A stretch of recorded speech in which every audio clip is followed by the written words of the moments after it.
बोलिए प्रेम से श्री सद्गुरु महाराज की जय। श्री सद्गुरु महाराज की जय। श्री सद्गुरु महाराज की जय।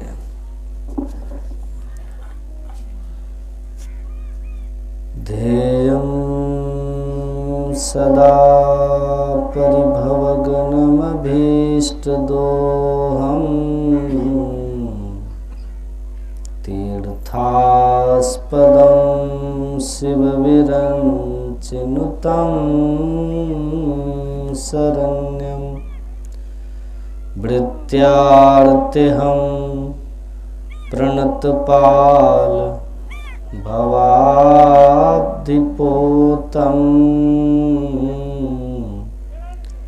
वन्दे महापुरुषते चरणारविन्दम् अखण्डानन्दबोधाय शिष्यसन्तापहारिणे सच्चिदानन्दरूपाय रामाय गुरुवे नमः। बोलिए प्रेम से श्री सद्गुरु महाराज की जय। श्री सद्गुरु महाराज की जय। श्री सद्गुरु महाराज की जय।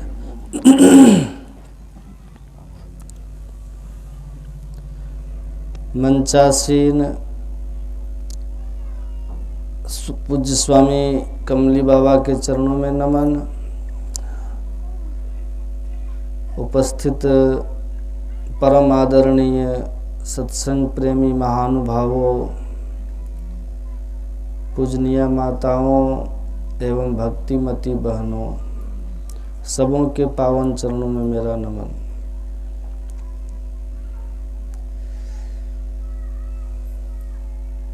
आज हम लोग आदरणीय भोला बाबू के आवास पर संतमत का सत्संग कर रहे हैं और सत्संग जो हो रहा है हमारे श्रद्धेय भोला बाबू के पोता के जन्मदिन के उपलक्ष्य में यहाँ बड़े प्रेम से ये लोग सत्संग करा रहे हैं, जिसमें आप सबों को हम सबों को बुलाए हैं। गुरु महाराज की कृपा उस पोते पर हो। गुरु महाराज की कृपा से वो दीर्घायु को प्राप्त करें, जस कीर्ति को प्राप्त करें। गुरु महाराज की कृपा उन पर बरसती रहे, मेरी उनके लिए शुभकामना है, मंगल कामना है। अभी हम लोग महर्षि वाल्मीकि और भगवान श्री राम के संवाद को श्री रामचरितमानस से श्रवण कर रहे थे।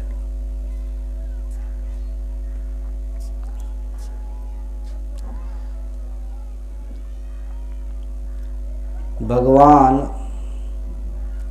श्री राम से वाल्मीकि जी ने कहा, हे राम,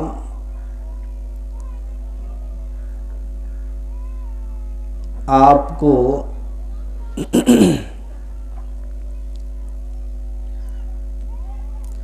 सर्व जगह रहने वाले हैं, आप सर्वत्र हैं, अग जग मह सर्वरहित विरागी। आप सृष्टि के कण कण में रहते हैं, आप सर्वव्यापक हैं, आप सर्वव्यापकता के परे हैं, आप वाणी और बुद्धि दोनों की पहुंच से बाहर हैं,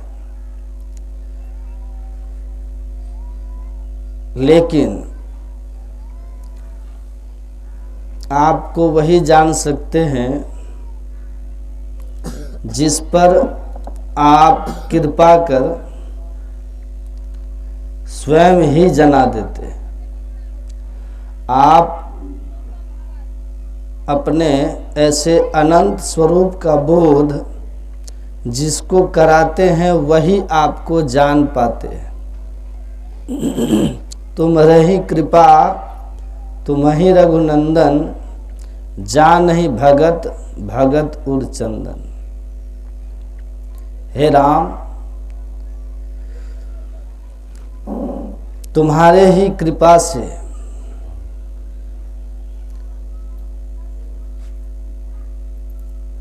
आपको कोई जान पाता है। तो जब भगवान की कृपा होगी तब हम भगवान को जान पाएंगे।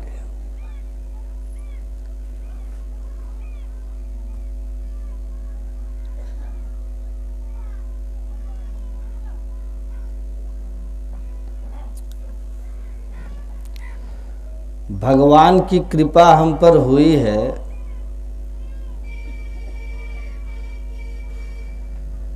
हम इस बात को कैसे जान पाते हैं? कहते हैं जिस पर राम की कृपा हुई वही अधिकारी राम को जानने वाले हो सकते। तो राम किन पर कृपा किए? आप हम पर उनकी कृपा है कि नहीं, हम कैसे जाने? तो रामचरितमानस में गोस्वामी जी कहते हैं, निगमागम पुराण मत एहा, कहीं सिद्ध मुनि नहीं संदेहा, संत विशुद्ध मिलहि पर तेहि, अचितवहि राम कृपा करि जेहि। ध्यान से सुनिए और समझिएगा। परमात्मा की कृपा से परमात्मा को जाना जाता है, लेकिन परमात्मा की कृपा का प्रमाण क्या है? कहते हैं जितने भी वेद पुराण शास्त्र और संत हैं सबका एक मत है कि राम की कृपा जब होती है तो संत मिलते। संत का मिलना, सत्संग का मिलना राम की कृपा के मिलने का प्रमाण है। चितवहि राम कृपा कर जेहि। तो सत्संग मिलना, संतों का ज्ञान सुनने का अवसर मिलना राम की कृपा का मिलना है। इसलिए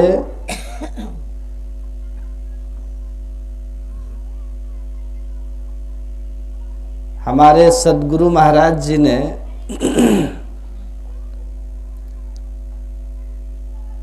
अपने प्रवचन में कहा है,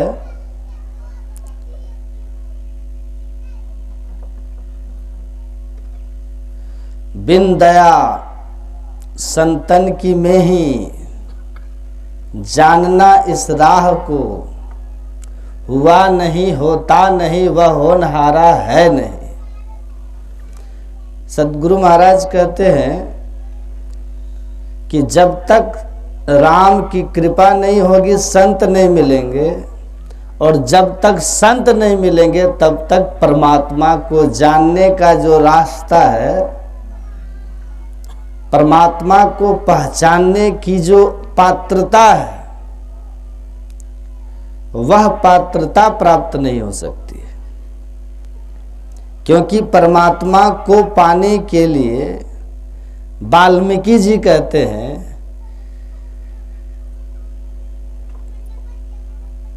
विगत विकार जान अधिकारी। आपको वही जानेंगे हे राम जो विकारों से मुक्त है।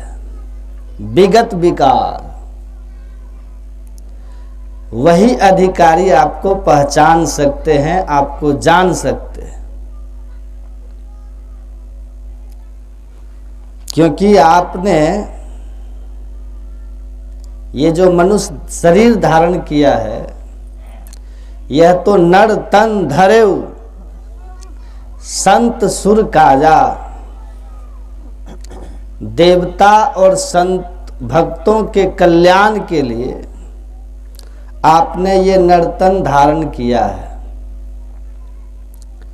लेकिन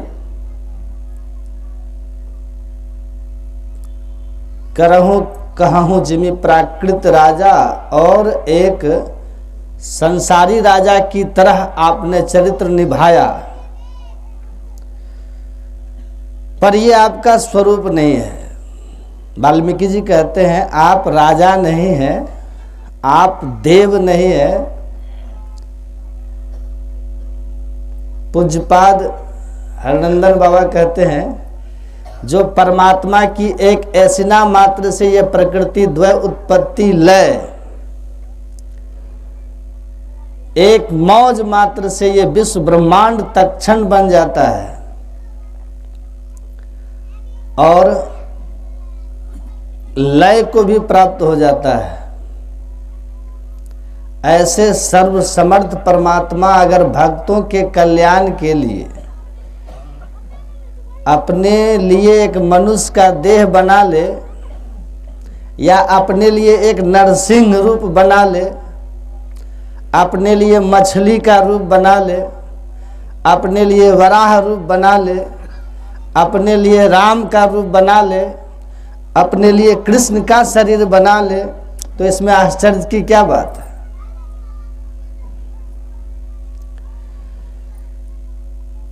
लेकिन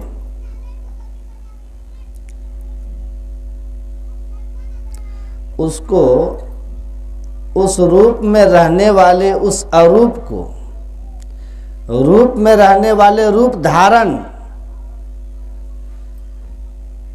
रूप में रहने वाला जो अरूप है उसको हम ईश्वर कहते हैं। रूप में जो अरूप है उसको पहचानना, ये विगत विकार जान अधिकारी। जो विकारों से मुक्त हो गए हैं वे ही अधिकारी उनको जान सकते हैं। कौन कह रहे हैं? वाल्मीकि जी कह रहे हैं। इसलिए अभी आपने पाठ में सुना कि जग पेखन तुम देख निहारे, अविधि हरि शंभु नचाव निहारे, अतेव न जान ही मरम तुम्हारे, और तुम्हीं को जान निहारे। ये ज्ञान कितना गंभीर है कि भगवान कहते हैं, महर्षि वाल्मीकि जी भगवान को कहते हैं कि ब्रह्मा विष्णु महेश भी आपके मर्म को नहीं जानते, तेव न जाने मर्म तुम्हारे। ब्रह्मा विष्णु महेश भी आपके मर्म को नहीं जानते और तुम्हीं को जान निहारे, तो और कौन जानेगा।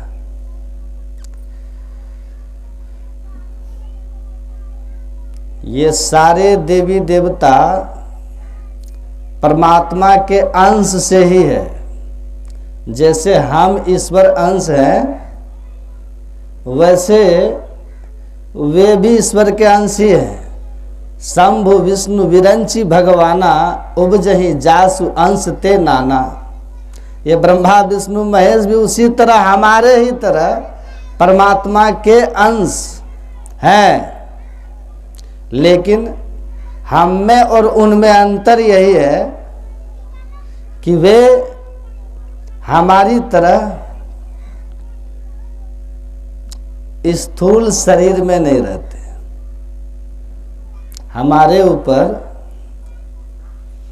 स्थूल सूक्ष्म कारण महाकारण चेतन आत्मा पर ये 4 जड़ आवरण है।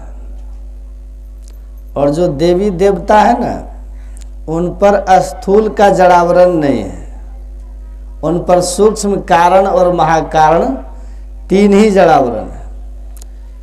दूसरी बात यह है, हमारा अंतःकरण जड़ के एक आवरण के अधिक होने के कारण संकुचित है, उनका अंतःकरण हमसे विस्तृत है। और जिनका अंतःकरण जितना बड़ा होता है उनके पास उतनी ही सिद्धि शक्ति होती है। हमसे विशेष अंतःकरण वाले होने के कारण वे अष्ट सिद्धि प्राप्त होते हैं। वो किसी को वरदान देकर सांसारिक वस्तु को प्राप्त करा सकते हैं, लेकिन परमात्मा को न वे जानते हैं, न परमात्मा को प्राप्त कराने का वो वरदान दे सकते हैं, न युक्ति दे सकते, क्योंकि स्वयं नहीं जानते। अधिकारी कौन जो परमात्मा को जाने? गुरु महाराज कहते हैं कि जो गुण का पसार है वही विकार है। 3 गुण है, सत्वगुण, रजोगुण, तमोगुण। रजोगुण से उत्पत्ति होती है, जन्म होता है।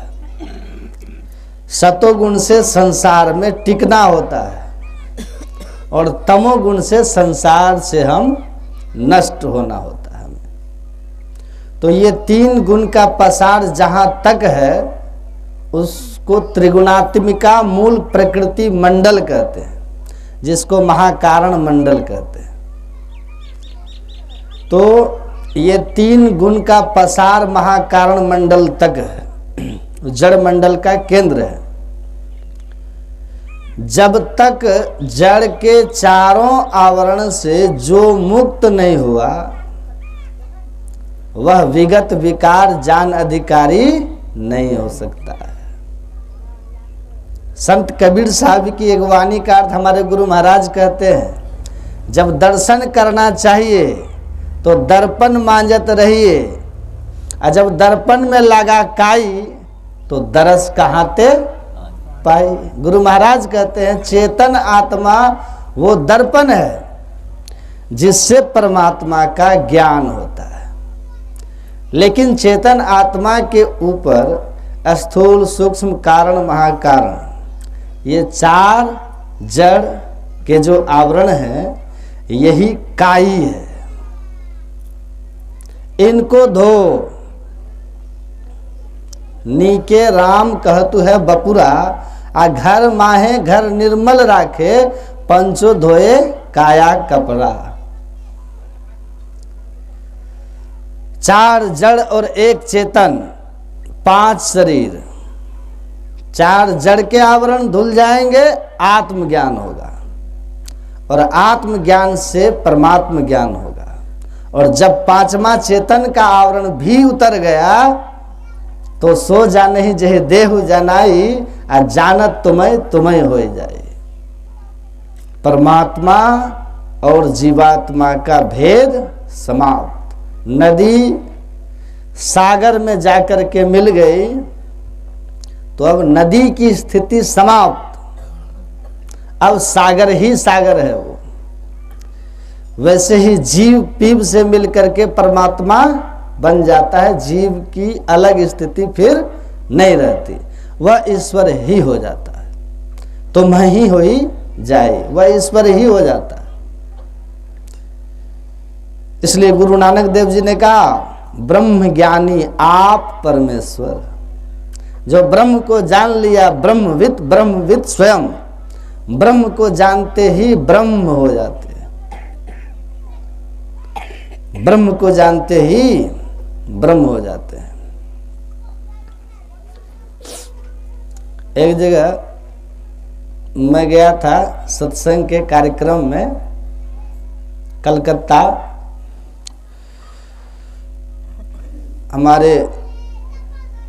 हमारे गांव के एक वहाँ रहते हैं, मोबाइल का वहाँ पे उनका कारोबार है।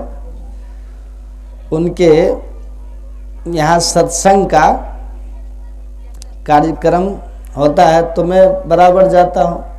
तो उनके बहुत मित्र लोग आए थे, बंगाल के ही बहुत लोग, बिहार से भी थे, झारखंड से भी थे। तो वहाँ उन लोगों को अपने मन में जो कुछ भी शंका संदेह होता था, पढ़े लिखे लोग हैं, ईश्वर के संबंध में, अध्यात्म के संबंध में जो कुछ भी मन में होता था पूछते थे। एक उम्र दराज थे, इंजीनियर थे वो, सीनियर पोस्ट पर।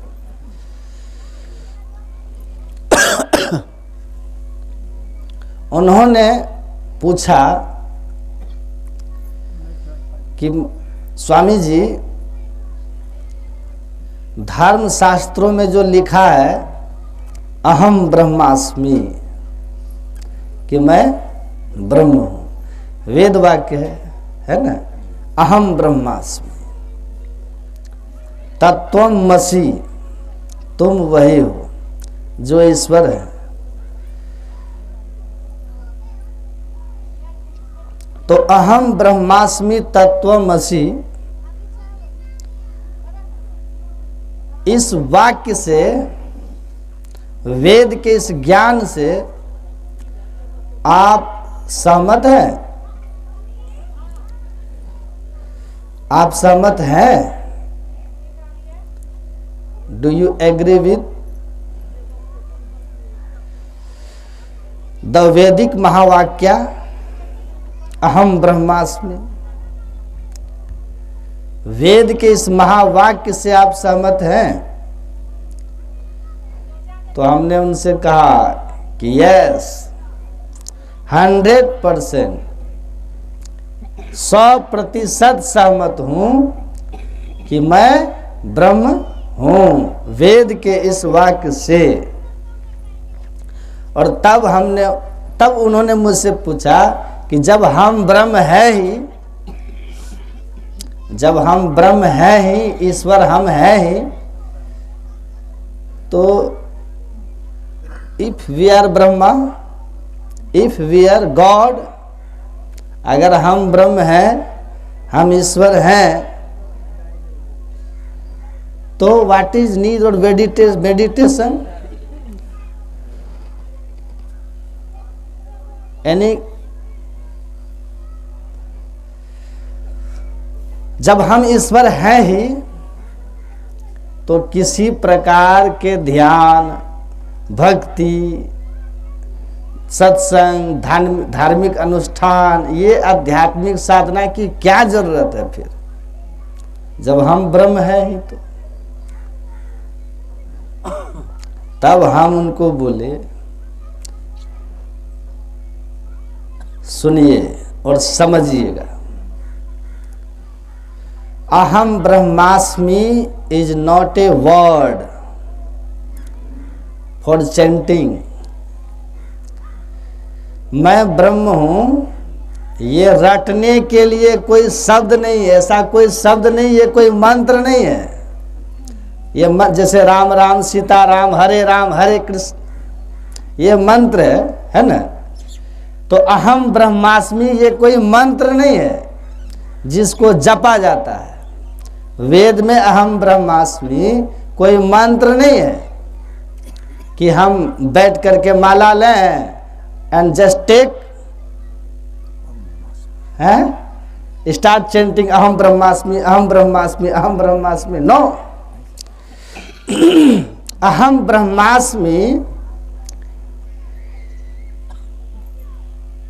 अहम ब्रह्मास्मि ये जीव की एक स्थिति है। कैसी स्थिति है?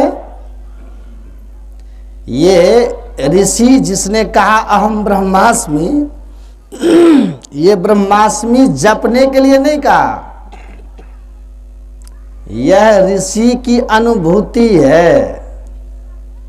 ऋषि जो कहते हैं अहम ब्रह्मास्मि,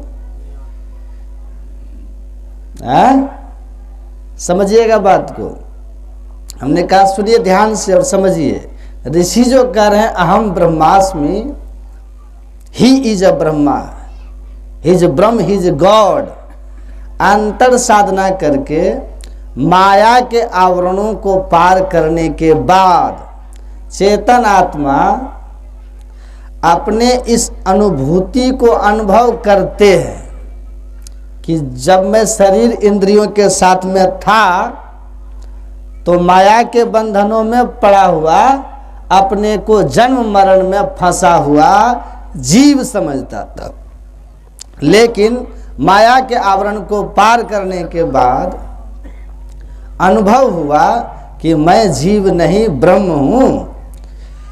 आत्मा क्षेत्रज्ञः इति उत्तम श्रूयतः प्राकृतेर गुणः तैरेव तु विनिर्मुक्तः परमात्मेति दारुतः।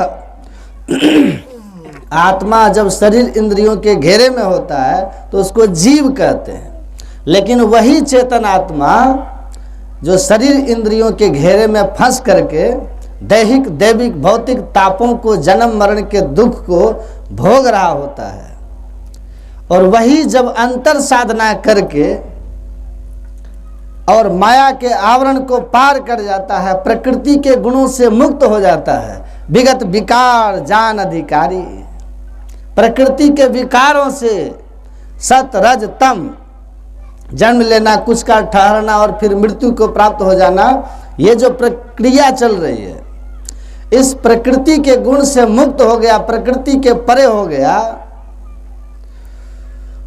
जीवात्म प्रभु का अंश है, जस अंश नभ को देखिए, घटमट प्रपंचन जब मिटे नहीं अंश कहना चाहिए। अभी हम जीव हैं, वो परमात्मा है, लेकिन जिसने घटतम प्रकाश, वो शब्द पत्र, अंधकार प्रकाश और शब्द के तीनों माइक आवरणों को जो मानस जप, मानस ध्यान, दृष्टि योग और नाद योग की क्रिया करके पार कर गया, उसको अंश नहीं कहते हैं। तब हम प्रभु प्रभु हम एक ही होई, द्वंद रुद्वैत रहे नहीं कोई, मैं ही ऐसी आरती कीजे, भव मह जन्म बहुरी नहीं लीजे। तो वो अवस्था आती है, ऋषि अहम ब्रह्मास्मि माया के आवरणों से मुक्त होकर अपने आप स्वरूप को पहचान के कह रहा है कि मैं ब्रह्म हूँ। अपने को जन्म मरण में समझने वाला भ्रम था मेरा, वो मेरा भ्रम था। माया बद्ध होने के कारण बगवा के बचवा बकरिया ले जाए, कोई देखा हो लोगों। हम तो ईश्वर के अविनाशी अंश थे। कबीर साहब कहते मैं क्यों मरी हूँ, कबीर साहब कहते हम क्यों मरेंगे, हम क्यों मरेंगे, मैं क्यों मरी हूँ। हरि मरी हो तो मैं मरी हूँ, हरि न मरे हम काहे मरी हूँ। कबीर साहब कहते हैं अगर ईश्वर मरते हैं तो मैं मरूंगा, अगर ईश्वर नहीं मरते हैं तो कबीर भी नहीं मरेगा, क्योंकि कबीर ने अविनाशी, कबीर भी अविनाशी है। तो अपने स्वरूप का बोध जब हो जाता है, अपने को विगत विकार जब बना लेते हैं, अपनों के जड़ आवरणों से जब मुक्त कर लेते हैं, तब जाकर के अहम ब्रह्मास्मि। हमने कहा कि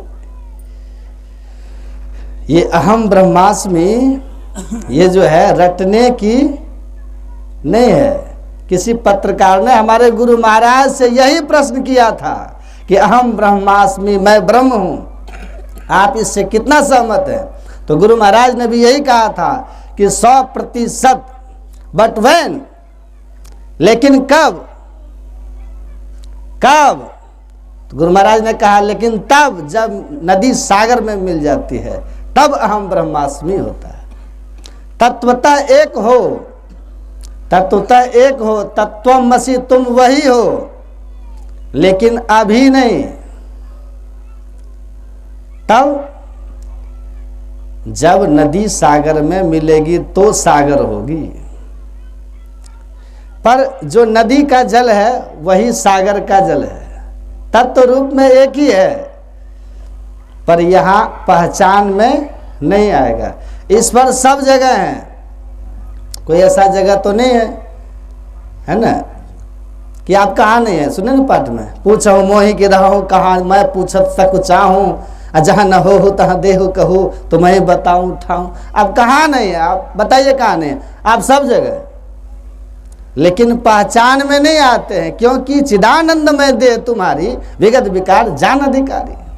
अब विगत विकार जान अधिकारी बनना पड़ता है, तभी आप सब जगह जो है उसको पहचाना जाता है। इसलिए हमारे गुरु महाराज कहते हैं ईश्वर तो सब जगह है, लेकिन उनकी पहचान यहाँ नहीं होती है। इसीलिए तह जाओ जहाँ प्रकट मिले वे, जहाँ जा करके उनकी प्रत्यक्षता हो जाती है, वह जड़ के आवरण के पार, इंद्रियों के परे, मन के परे, जड़ के आवरणों पारा, हरि गुरु कृपा से अस जो होई में ही दर्शन पावे सोई। तो ये सबसे आपको ऊपर उठना होगा। और इसीलिए कहा कि सब क्षेत्र क्षर अपरा परा और अक्षर पार में। क्या यहाँ नहीं है? कहते हैं, पर यहाँ पहचान में आने वाले नहीं है, क्योंकि आप पहचान ही नहीं सकते। आपके पास उनको पहचानने की सामर्थ्य ही नहीं है। यहाँ वो दूध में घी की तरह मिले हुए हैं। दूध के साथ वाला घी की आप पहचान तब तक नहीं कर सकते जब तक दूध को घी से बाहर नहीं करते। इसीलिए वहां जाओ, कहाँ? दूध से परे मक्खन, अब मक्खन से परे घी, जड़ से परे चेतन, और चेतन के परे क्षर अक्षर प्रभु पार परमाक्षर। तो दूध अगर जड़ है तो मक्खन उसमें चेतन है, और घी जो है उसमें परमात्मा है। तो वहां चलो जहां घी है। तो दूध से मक्खन तक की यात्रा करें, अब मक्खन से घी की यात्रा करें तो प्रत्यक्ष हो जाएगा, एक मेक हो जाएंगे आप। इसीलिए विकार मुक्त होना, जड़ के आवरणों से मुक्त होना है। तो हमने कहा कि अहम ब्रह्मास्मि अनुभूति है। क्या है? अनुभूति है। ये अनुभूति है। साधना करके जब हम मुक्त हो जाते हैं, माया के सारे आवरण, घटतम प्रकाश व शब्द पत्रय, ये तीनों आवरण जब हट जाएंगे माया के, तब अनुभव होता है कि ओ मैं ब्रह्म हूं। अब जैसे सपना है, सपने माही सपने हो ही भिखारी नृप। कोई राजा स्वप्न देख रहा है कि हम भिखारी हो गए, तो जब तक वो स्वप्न में भिखारी है, वो अपने को भिखारी ही समझेगा और भीख मांगेगा, भीख मंगेपन के दुख को वो भोगेगा। लेकिन जब वो जगेगा तब उसको बोध होगा कि मैं भिखारी नहीं हूं, मैं राजा हूं, मैं राजा हूं। ये उसको बोध होगा। बीज है, आप जानते हैं ना, बीज में वृक्ष है और उसमें वृक्ष में फल है ना। आपके पास आम की एक गुठली है, जिंदा गुठली है, तो वो जिंदा गुठली आम नहीं है। लेकिन आप ये भी नहीं कह सकते कि ये जिंदा गुठली में आम बनने की संभावना नहीं है। गुठली आम हो सकता है कि नहीं? गुठली को आम लगा दीजिए, रोप दीजिए, तो वृक्ष होगा।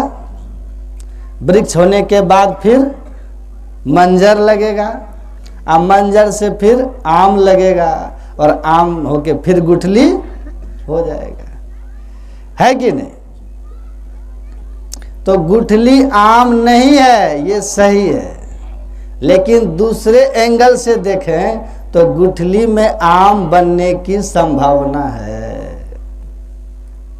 है कि नहीं?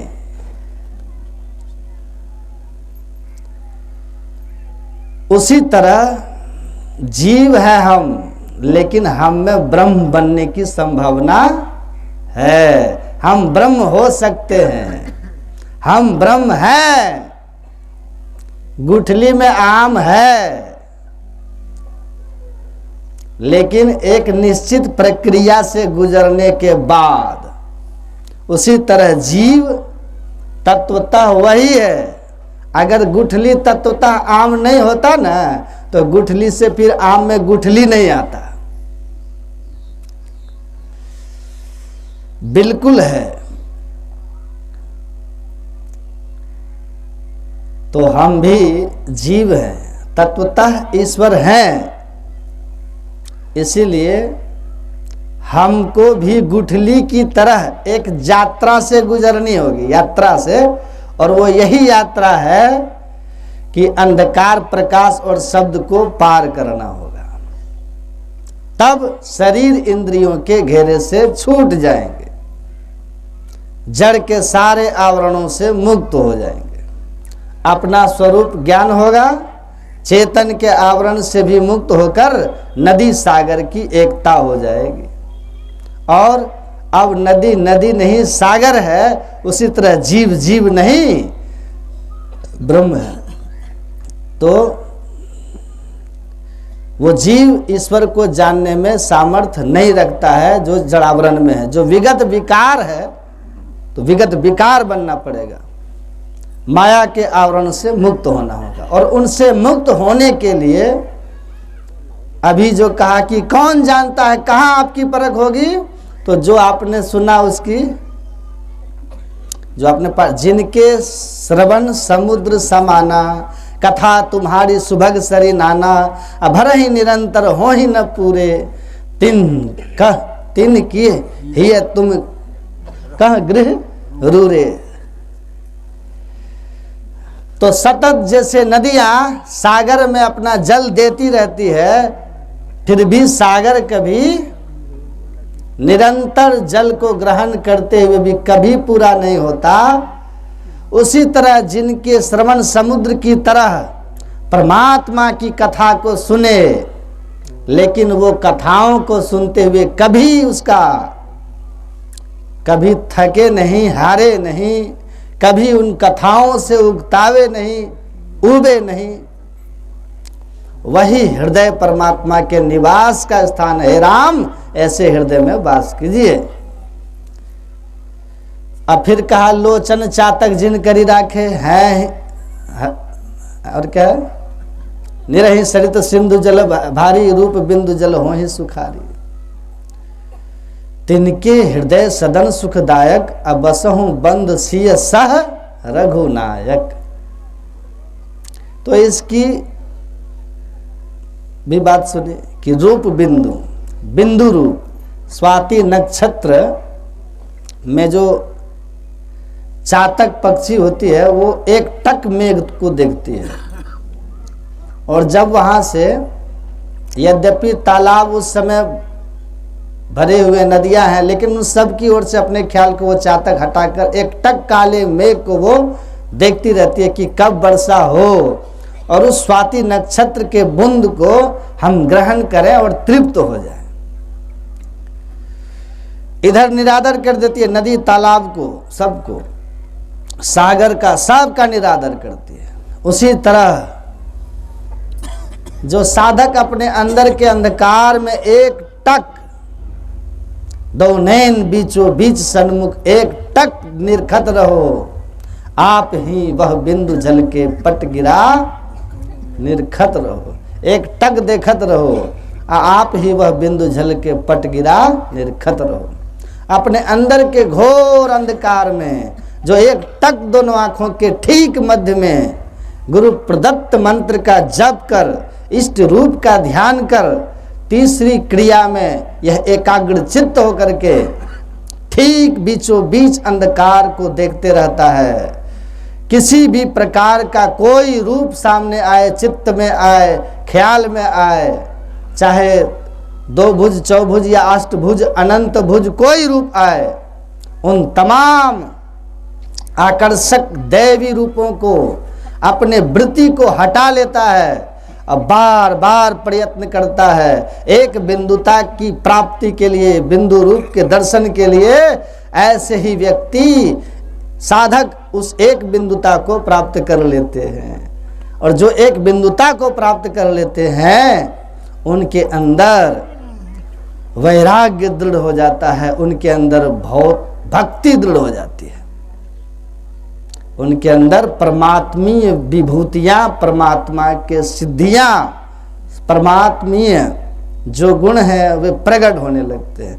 यद्यपि अभी पूर्णता नहीं हुई है, क्योंकि अभी देखिए बिंदु की प्राप्ति में क्या बोला, बसहु बंद सिय सह रघु नायक।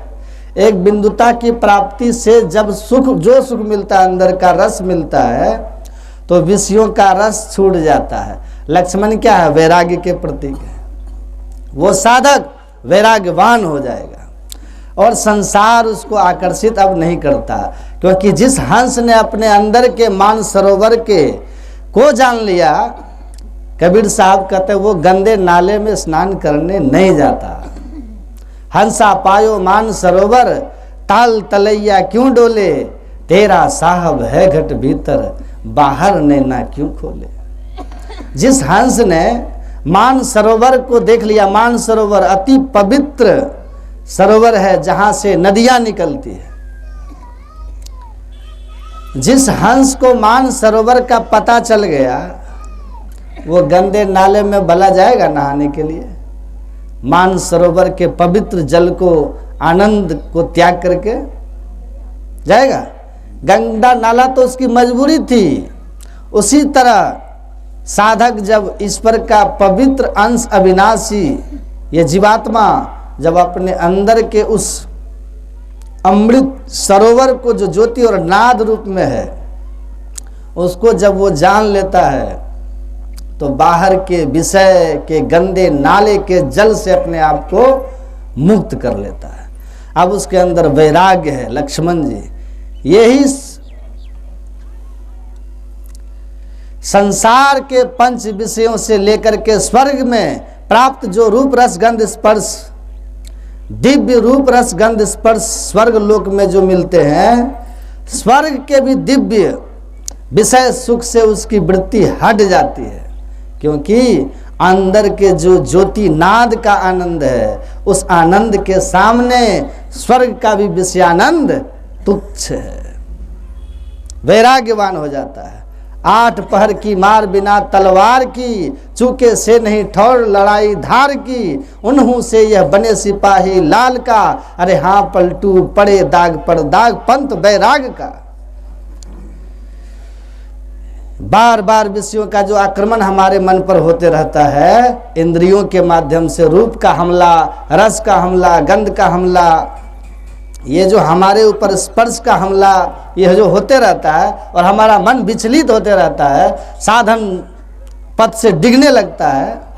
कहते हैं ऐसे वैराग्यवान साधक बड़े पड़े दाग पर दाग, कितना भी विषय का हमला उसके ऊपर हो जाए, लेकिन वो पंथ वैराग के पथ से डलता नहीं, हिलता नहीं है। कौन? रूप बिंदु जल हो ही सुखारी।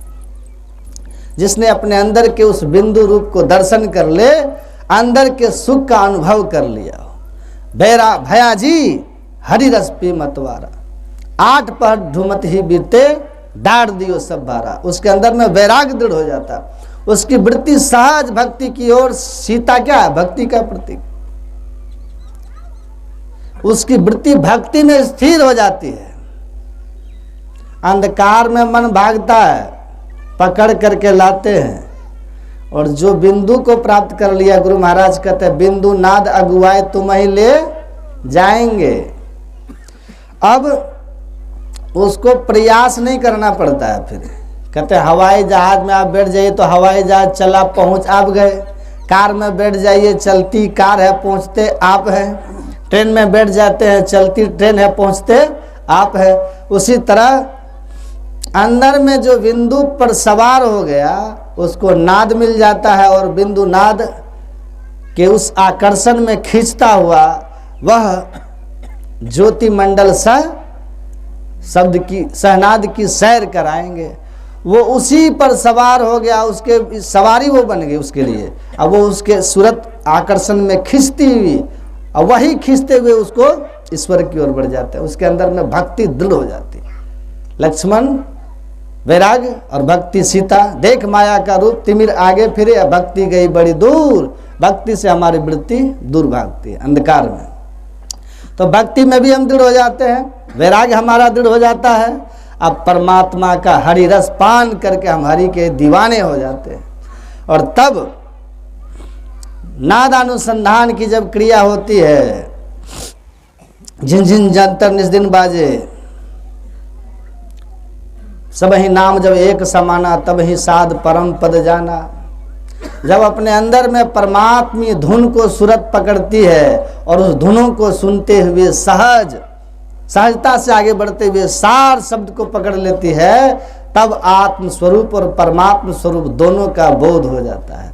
अब फिर उसके हृदय में परमात्मा प्रत्यक्ष हो जाते हैं। और जब हृदय बसहु तिनके हिय तुम कह गृह रूरे, वो हृदय परमात्मा का निवास हो गया, वहाँ परमात्मा प्रत्यक्ष हो गए हैं, वहाँ भक्ति वैराग्य ज्ञान ज्ञाता सब एक हो गए।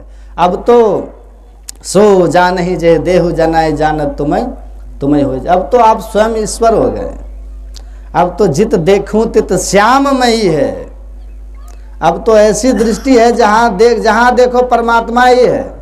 तो किसको पकड़ोगे और किसको छोड़ोगे, किसकी भक्ति करोगे? त्रिकुटी कुटी के पार में आप अब त्रिकुटी कुटी के पार में हो। त्रिकुटी होगी तब न भक्ति भक्त भगवान, तब न वैराग्य की बात होगी। और जब हम भगवान ही हैं, आज सब भगवान ही हैं, तो वैराग्य किससे, भक्ति किसकी करेंगे? त्रिपुटी का अंत हो गया। भक्ति भक्त भगवंत अब वहां नहीं है, वहां केवल और केवल दर्शना दर्शने हित्वा स्वयं केवल रूपतः, स्वयं केवल रूपतः ब्रह्म सो ब्रह्मविद स्वयं। अब वह दर्शन अदर्शन की बात वहां नहीं है, वहां तो अब मैं ही हूं अहम ब्रह्मास्मि। अब किसकी भक्ति करेंगे?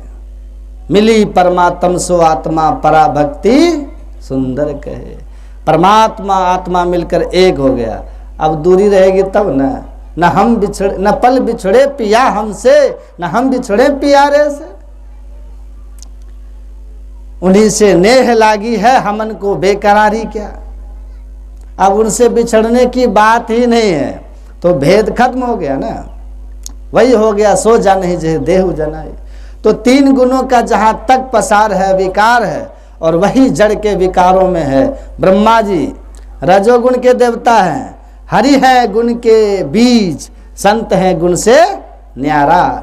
विष्णु सतोगुण के देवता हैं, और शिव जी को शंकर कहते हैं, वो तमोगुण के देवता। तीनों गुण के अंदर में ही है, इसलिए वो भी अधिकारी नहीं है जो परमात्मा के अनंत स्वरूप को पहचान करके राम स्वरूप तुम्हार वचन अगोचर बुद्धि पर अभिगत अकत अपार। वो सर्वव्यापी वाणी से परे और सीम स्वरूप को जान करके मोक्ष पा सकें, वे उसके अधिकारी वे भी नहीं है ब्रह्मा विष्णु महेश। जो बिंदु नाद की साधना करते हुए अंत में सुरत शब्द योग की साधना करते हुए जो सार शब्द को पकड़ लेता है, वो त्रिगुण के आवरण से मुक्त हो जाता है।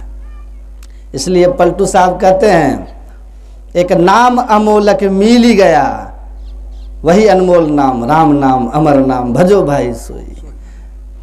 भर ही निरंतर हो ही न पूरे, जिनके श्रवण समुद्र समाना। वो सार शब्द की पहचान गए। कहते हैं कि नाम अमोलक मिल गया, पूर्ण प्रकटे भाग है जी। गगन के डोर पपीहा बोले, सोबत उठी न जागी हो जी। आत्मा जाग करके परमात्मा हो गया। जो सोया हुआ है जीव है, जो जगा हुआ है वो पीव है। जग गया अहम ब्रह्मास्मि, पहचान लिया। स्वप्न में राजा भिखारी होने का, राजा सोया हुआ स्वप्न में खुद को भिखारी रूप में देख रहा था, जगने पर अपने आप को राजा के रूप में देख रहा है। शरीर इंद्रियों में बद्ध होकर के परमात्मा का अंश अपने आप को जन्म मरण सुख दुख का भोक्ता समझ रहा था। जैसे ही आत्म स्वरूप का ज्ञान हुआ, चेतन अमल सहज सुख राशि की स्थिति हो गई। लेकिन मायाबद्ध था तो नहीं था। तो कहते हैं अब जागा वो स्वरूप को पहचाना हूँ, जागा हूँ परमात्मा का मैं वही हूँ, ये ज्ञान मुझे हो गया। अब कष्ट नहीं, दुख नहीं, जन्म मरण नहीं है, सोवत उठी न जागी हूँ जी। चिराग जले बिनु तेल बाती, नहीं दिया नहीं आग है जी। अब पलटू देखी के मगन भया, छूटा त्रिगुण दाग है जी। ये 3 गुण का जो दाग था ना, दर्पण में लगा काई, चेतन आत्मा के ऊपर जो ये दाग था, काई था, जिसके कारण परमात्मा का प्रत्यक्षीकरण नहीं हो रहा था। चेतन आत्मा जड़ का संग छोड़ के जो पहचानती है उसको ईश्वर दर्शन कहते हैं। ये काई हट गया। कब? जब नाम रूप अमोलक मिल गया। तो जब 60 शब्द मिलते हैं, चेतन आत्मा जड़ से मुक्त हो जाती है, आत्म ज्ञान और परमात्म ज्ञान करने में सक्षम हो जाती है। ये सामर्थ्य ब्रह्मा विष्णु महेश में नहीं है, क्योंकि वे हमसे विशेष हैं, पर उन पर भी 3 जड़ावरण है और वो तीनों जड़ावरण से मुक्त नहीं हो पाते हैं। इसीलिए वे भी परमात्मा की माया में नाचते हैं और उनका भी जब पुण्य छिन्न हो जाता है तो काल के गाल में समा जाते हैं। वो भी अपने प्रलय में चले जाते हैं, बह जाते हैं 84 की धारों में। तो हम लोगों का सौभाग्य है कि मानव तन मिला है और मानव तन में परमात्मा की कृपा हुई है। इसलिए कृपा हुई कि संत विशुद्ध मिलहि पड़ते ही, अचित वही राम कृपा कर जेहि। परमाराध्य संत सदगुरु महाराज जैसे परम संत का ज्ञान प्राप्त हो रहा है, जिससे जिस ज्ञान को ब्रह्मा विष्णु महेश को भी सौभाग्य नहीं, ऐसा दिव्य अनमोल ज्ञान, अध्यात्म का श्रेष्ठ ज्ञान हम लोगों को ईश्वर की कृपा से प्राप्त हो रही है, गुरु महाराज के माध्यम से। तो हम लोगों को इस ज्ञान को पकड़ करके और अपने यह जो अहम ब्रह्मास की जो यात्रा है, इसी शरीर से हो सकती है। गुठली से आम की यात्रा, हमें उस यात्रा की ओर चल देना चाहिए। निसंदेह गुठली को फिर आम बनने के लिए पहले जमीन में धंसना होगा, खुद को गलाना होगा, सड़ाना होगा, तभी अंकुरित होकर के उसमें से पौधा प्रस्फुटित होगा, फिर वृक्ष होगा, फिर मंजर लगेंगे, टिकोला से फिर आम, फिर गुठली। तो ये जो आम तक की यात्रा है, ये आम तक की यात्रा, रसदार गुठली से रसदार आम बनने की ये यात्रा जो करेगा वही न पहुंचेगा। तो यात्रा में कठिनाई तो है, लंबा मार्ग दूरी घर विकट पंथ बहुमार, ये तो है, लंबा मार्ग है, प्रक्रिया लंबी है भाई गुठली से रसदार आम बनने में। उसमें धीरज की भी जरूरत है, समय की भी जरूरत है। तो धीरज धर के जो साधन करेंगे और अपने को जमीन में गड़ा करके सड़ाने के लिए तैयार होंगे, तभी न बन पाएंगे। अगर जमीन में धंसने से डर गए तब क्या बनेंगे आप? सड़ जाएंगे आप भाई, कीड़े निकलेंगे उसमें से, वो कीड़े निकल जाएंगे। इसीलिए अपने आप को साधना करने में आने वाले कष्टों से घबराना नहीं चाहिए। साधना में समय देना चाहिए। किसी तरह के विघ्न बाधा साधना के मार्ग में आए, मन को संसार के कोई विपरीत स्थिति आपको बाधा बने, तो उस बाधा को पार करना होगा। उस बाधा से घबरा करके मन को साधना से विमुख नहीं करना होगा, आपको सहना पड़ेगा। गुरु महाराज कहते हैं कि सहना पड़ता है। जो सहेंगे विषयों की बयार के मार को, जो सह जाएंगे उनका काम बन जाएगा। तो जो सहता है उसकी बनती है, और जो सहता नहीं उसका सब कुछ बिगड़ जाता है। इसीलिए सहना भी जरूरी है। अपने आप को सहनशील बनना है। चलो भाई, हम ही मिट्टी में दब के रहें, हैं? हम मिट्टी में दब के रहेंगे, कोई बात नहीं, पर हम बीज हैं, मिट्टी में दाबोगे तो वृक्ष बन के निकल जाएंगे। हैं? अगर कोई बीज को मिट्टी में दाब दे या कहे कि हम इसको खत्म कर दिए, तो बीज मिट्टी में से वृक्ष बन करके निकल जाएगा। दाबने वाला दाब करके पछताएगा कि दाबा भी तो किसको दाबा, ये तो और कई गुना हो गया। हो जाता है कि नहीं? गेहूं कोई दाब के सोचे मिट्टी में कि अच्छा हम तो इसको दबा दिए हैं, वो तो कितना गेहूं पैदा करके आएगा। तो बीज बन के अगर आप रहेंगे तो कोई दाबेगा तो और ऊंचे उठ जाइएगा। इसलिए इस भक्ति के बीज को एकदम से पकड़े रहना है, छोड़ना नहीं है। एक दिन हम लोग भी वहां तक पहुंच जाएंगे जहां पहुंच करके सो जा नहीं जही देहु जानाई, जानत तुम्हें तुम्हें हो जाए। इस